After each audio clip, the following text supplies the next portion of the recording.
Hey man, what's up, child? Welcome back to another video. And yeah, in this video, we got something a little different yet again. We got the art of being a self-made millionaire with hip-hop's hottest rapper, Nipsey Hussle. So yeah, we're gonna hop straight into it.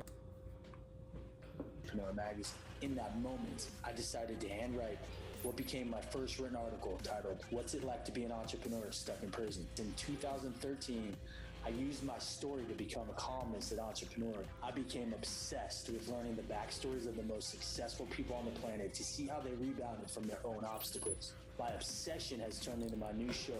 This is Action and Ambition. All right, bro, we're gonna skip a little bit. Yo, Andrew Metal here. What up? Yeah, How you feeling? appreciate it. Always. So, let's talk. We're, I don't know, walking distance from where you grew up. Yeah. And for me personally, I feel like the environments that we either grown And yo, up we're in not gonna or watch the we're full exposed video, to bro. can really help And I'm probably gonna shape our skip through the mentality. video. Or So, some yeah. people let it, like, be a detriment to what they eventually become or go down the wrong path or whatever. But you somehow been able to use whatever adversity that you came from and went through to like your advantage in a major way. Right. So talk to me about like growing up around here and how that's affected your current career and like where you come from and your mentality. You know, the era I grew up in, you kind of had to put your unique ambition to the back. You know what I mean? Because it was the way things were, and it was a culture around here that it was very aggressive and it was real stingy, just the gang culture. You know. You somehow been able to use whatever adversity that you came from and went through to like your advantage in a major way. Right. So talk to me about like growing up around here and how that's affected your current career and like where you come from and your mentality. You know, the era I grew up in, you kind of had to put your unique ambition to the back. You know what I mean? Because it was the way things were, and it was a culture around here that it was very aggressive and it was real stingy, just the gang culture. You know what I mean? To where, everybody had unique passion and unique talent, but the era that we grew up in as teenagers in the 2000s and young kids in the late 90s, it was really no room for stepping outside of the mold. After obviously what happened with my career as a musician and then our impact on the area, I'm seeing more and more of homegrown individuals like myself that's really bringing their passion to the forefront. So when you were younger, do you think you just like you had these passions and hobbies that you wanted to pursue, but you had to kind of like put them aside and then focus on like what you had to do to survive?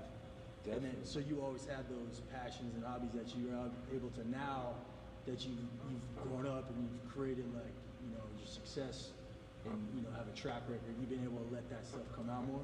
Yeah, definitely though. To answer the question, yes. And then also, I remember,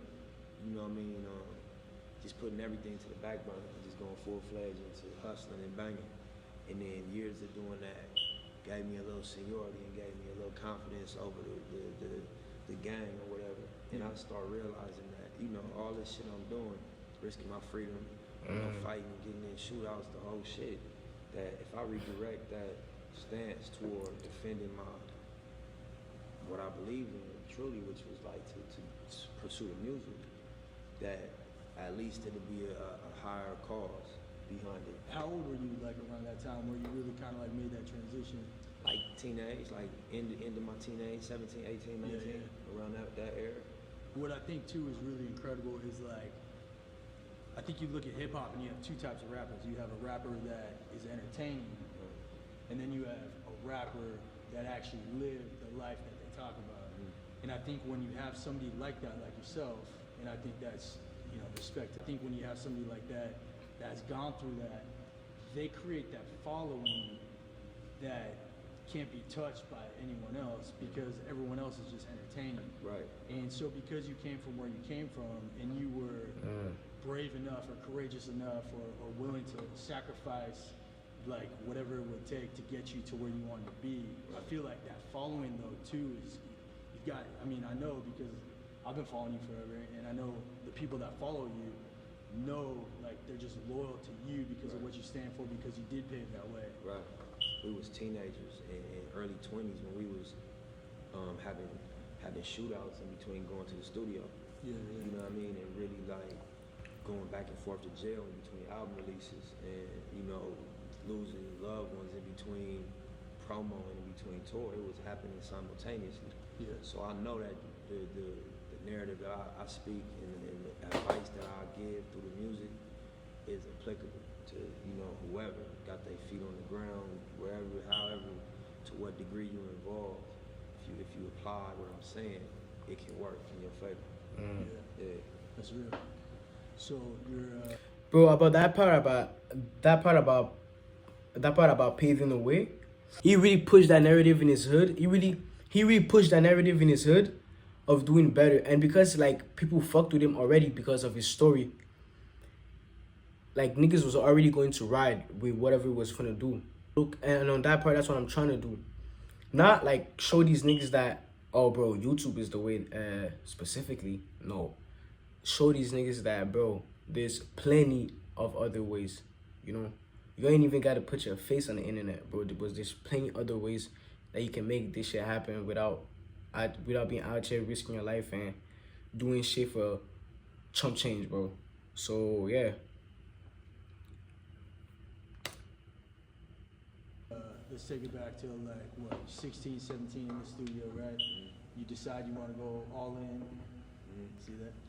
Oh, man, I see the reference. I'm catchy. Yeah. So you decide to go all in. Yeah.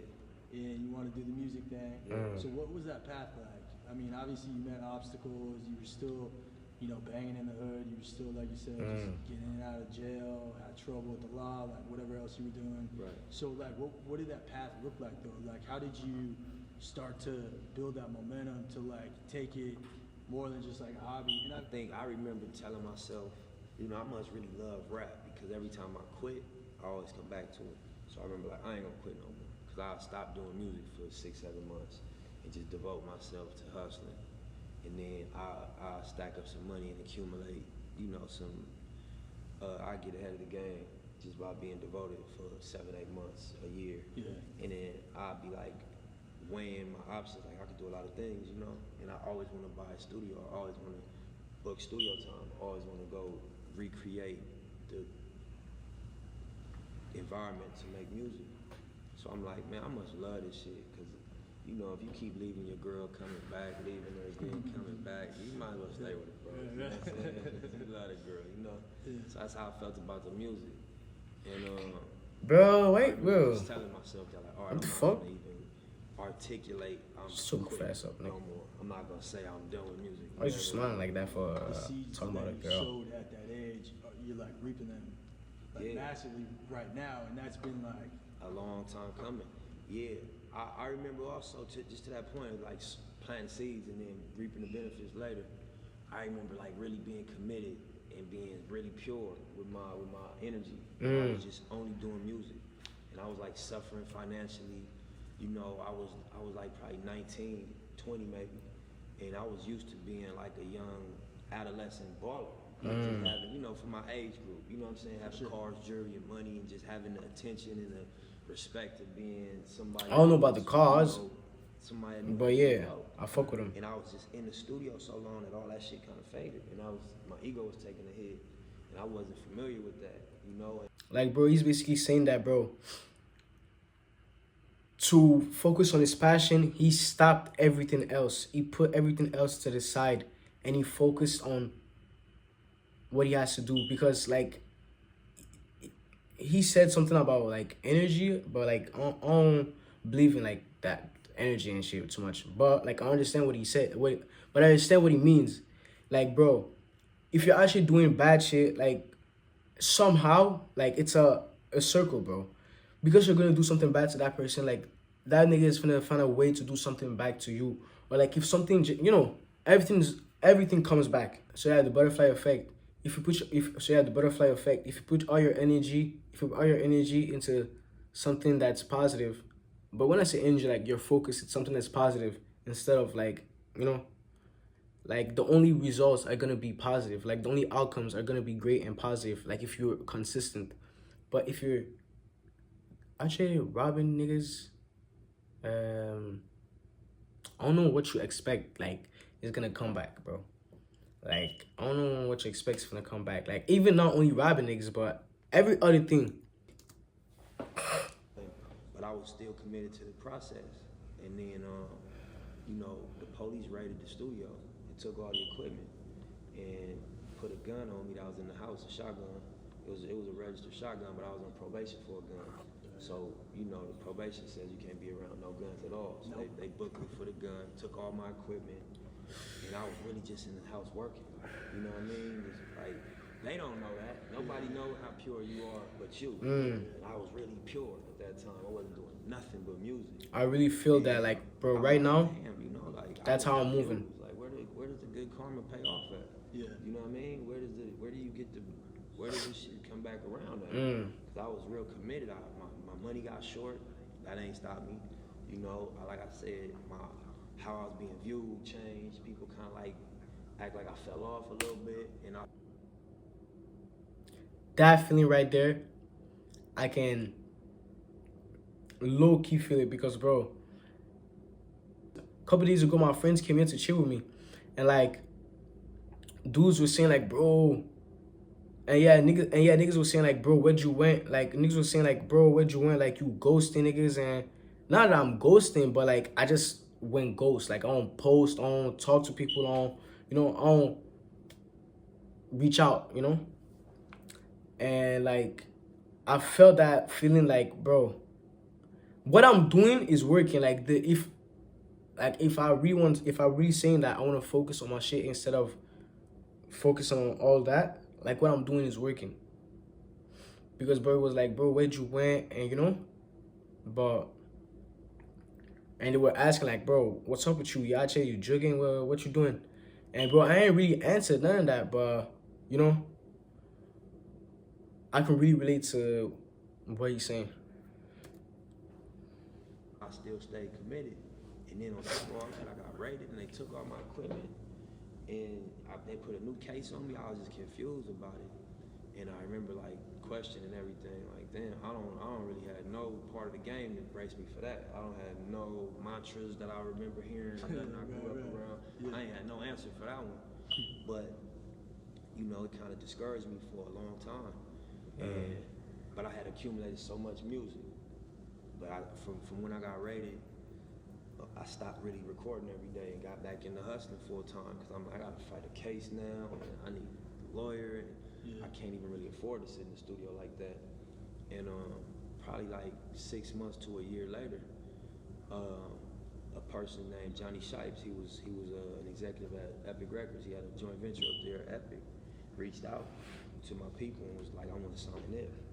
And I didn't make no new music from the time that I got raided to the time that he reached out. How old were you then? I was, I think, 21, 22. Okay. You know what I mean? And I'm like, I ain't going to the studio. I'm not doing nothing music related right now. I'm hustling. And he's like, nah, man, you got shit that's fire, bro. I want to really make this shit happen. I just did Sean Kingston. He was Sean Kingston manager. They just put up crazy numbers at Epic. The first round of music that Sean Kingston had put out. Yeah.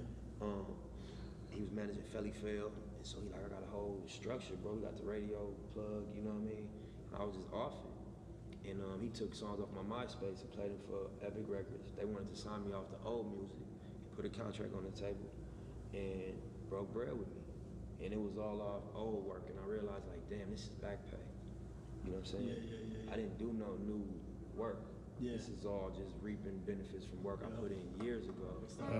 You know what I'm saying? But it took a while to go through the process of coming back. I was expecting like to be protected because I was working and for nothing bad to happen. But that ain't how it came back around. It came back on its own time. Yeah. Because I didn't put no new studio energy in. I didn't record no new songs. It was just existing already. Yeah. And it was enough to get me out of my situation. Then they put a check on the table. I'm like, all right, now I'm ready. It's real. Yeah. So sometimes we put in work into our craft, a lot of work into our craft, and we just feel like nothing is happening. But we just expect like everything should happen like in the next year or in the next months. But that's not really how shit happens, bro. Like, you just gotta be consistent and do it and do it and do it and do it and do it again. Like, bro, on my channel, I got 61 videos uploaded. Like, that concept of what he's saying is like digital products. Like, even if it's years ago, the fact that it's already uploaded, bro, that the whole world can see it, like, bro, you can still make profit out of it. So yeah, bro, he thought that she wasn't going well, but then boom, you see, all his work paid off. Someone, like, due to the fact that it was putting so much music out there, someone heard the song and was like, bro, this nigga fire. And the manager or whatever heard that nigga and called that nigga to, you know, sign the deal. And now he's on top, you know? If bro would have just posted like maybe three music out, bro, you think that the manager would have hit him up, bro? No, not at all. But he posted and posted and posted and posted and posted a whole lot of songs. And like, in front of him, that shit looked like nothing was happening. But in the back scenes, bro, things were moving, bro. Things were moving. But, you know, you just won't see it that same day. So always have faith, bro. Always have faith. Always have faith in what you're doing. Because it's not today and it's not tomorrow that, bro, you're finna see it, bro. What they be saying, Rome was not built in one day. Bro, I hate niggas that be saying bullshit like that, but it's real, my nigga. Rome was not built in one day. And, bro, your plan, your vision is not gonna get built in one day. And maybe not even 1 year, 2 years, 3 years. But yo, God knows best. So yeah, let's continue. Just to your point of like expecting the fruits, or use like the fruits of the labor, we reaping them now years later. That's what I learned, is that you always get back pay. Yeah. You never can outrun your karma, good or bad. You know what I'm saying? So, so you're what, 22 when you get the first contract deal? 22, 23. I think I signed when I was 23. Was that like, I mean, you don't have to tell me the dollar amount, but was that pretty decent? Yeah, it was the biggest check I ever got in my life. Yeah. And then that was like, all right, I'm rapping now. I was Yeah. but then I ended up having to go to jail right after I signed my deal. Yeah. Yeah, You know what I'm saying? So I was fighting the case. the gun charge. Yeah, exactly. I was fighting that case for about 2.5 months. And I was on probation, so I couldn't bail out. You know what I'm saying? After, this was a new gun case. Okay. After the one that they raided me for. You were at the towers? Nah, I was in LA at my shop actually when they came for me. I had a crime meet that was on the case with me. He was in jail already. What they did was they raided the spot and found the camera and developed the camera, and I had a gun in my hand in the camera. Yeah. You know what I'm saying? So they used this picture. And you were probably already affiliated. Damn. The whole shit. You got violations. So I was on probation for a gun. So they used the picture to say ex-felon with a gun. Right. And you know, I knew that I was on the run, so I got low. And my homeboy ended up getting booked because he was in the picture also. Yeah. And you know, we was waiting on the outcome of his case. And I was like, I want to sign my deal before I go to jail, because if they find out I'm in jail, they probably pull the deal back. Right. Sign that. Yeah. So you signed. Signed it, came back in town. I went to New York to sign. Yeah. And then a week after I was in town, they came to my store and grabbed me. Yeah. And How then- long did you have to do on that? I did like 60 days in the county. Just here in the county? You didn't have to go to No. I mean, I went through the Twin Towers for processing, and then I ended up doing time at the county wayside. I ain't go to the pen. yeah, It was all county time. Yeah. Like jail time. So, you know, back and forth to court. And, you know, when I beat the case, I just went straight to New York and started recording and worked on what became Bullets Ain't Got No Name Volume 2. Yeah. Alright, so bro, we gonna end the year. Y'all already know the rest is history. He made it. Like, bro, he became successful and he achieved all of his goals. But not quite, because, you know, they took his life a little bit early. But yeah, rest in peace to Nipsey. But as we can see, wherever you're from and whatever is your background, like, bro, if you put your all into it, you are going to make it happen. Like, maybe, like I said, not today, not tomorrow, but, bro, you're going to excel.